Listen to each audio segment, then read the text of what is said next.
Sistem tanam paksa adalah aturan di masa penjajahan Belanda, di mana penduduk Indonesia harus menyediakan sebagian lahannya untuk ditanami tanaman produksi untuk kepentingan ekspor, atau harus bekerja paksa di perkebunan milik Belanda.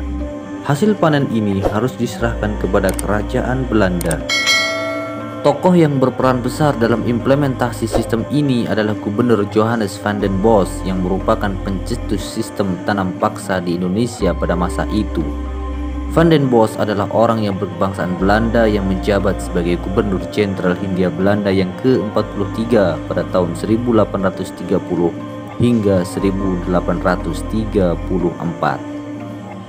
Beberapa tujuan sistem tanam paksa diantaranya adalah untuk memperbaiki ekonomi Belanda yang mulai terpuruk akibat kalah dalam pertempuran.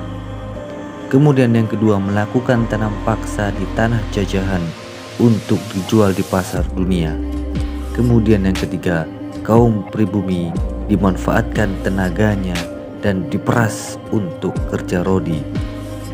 Di bawah pemerintahan Van den Bos, Belanda menerapkan sistem tanam paksa yang dikenal dengan istilah kulturstelsel dalam bahasa Belanda.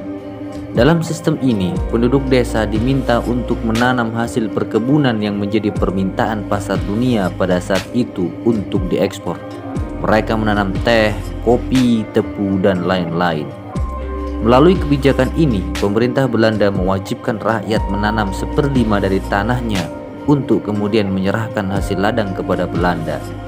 Penyimpangan sistem tanam paksa adalah semakin bertambahnya penggunaan lahan sampai mencapai setengah bagian lahan. Selain itu, tanah yang awalnya digarap petani pribumi dan telah dibebaskan dari pajak pada pelaksanaannya tetap saja dikenai pajak sewa tanah. Hasil penjualan tanaman-tanaman tersebut juga harus diserahkan kepada Belanda. Agar sistem tanam paksa berjalan dengan lancar, pemerintah Hindia Belanda memberikan peran penguasa pribumi seperti kepala desa maupun bupati sebagai penggerak petani penghubung dengan pemerintah Belanda. Kemudian pemerintah Hindia Belanda memberikan bonus kepada peran penguasa pribumi. Tanam paksa boleh dibilang merupakan era paling eksploitatif dalam praktik ekonomi Hindia Belanda di Indonesia. Sistem ini bahkan jauh lebih keras dan kejam dibanding sistem monopoli VOC karena ada sasaran pemasukan penerimaan negara yang sangat dibutuhkan pemerintah. Di dalam praktik sistem tanam paksa terjadi penyimpangan dari kebijakan-kebijakan Hindia Belanda. Beberapa penyimpangan yang terjadi diantaranya adalah pelaksanaan sistem tanam paksa memakai seluruh bagian tanah petani. Petani tetap dikenakan pajak atas tanah yang digunakan untuk menanam tanaman ekspor. Tenaga sukarela ternyata dilaksanakan secara paksa dan melebihi waktu yang sudah ditetapkan, dan tak jarang mereka bekerja jauh dari tempat tinggalnya sehingga tidak sempat menanam padi untuk kebutuhan. Dengan adanya penyimpangan dalam pelaksanaannya, sistem tanam paksa ini menimbulkan berbagai dampak kerugian bagi masyarakat Hindia Belanda yang kini dikenal dengan nama Indonesia.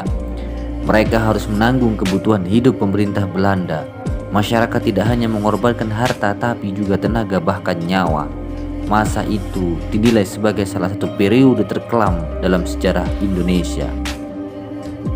Sistem tanam paksa kemudian dihentikan setelah muncul berbagai kritik dengan dikeluarkannya UU Agraria tahun 1870 dan Undang-Undang Gula 1870 yang mengawali era liberalisasi ekonomi dalam sejarah penjajahan di Indonesia.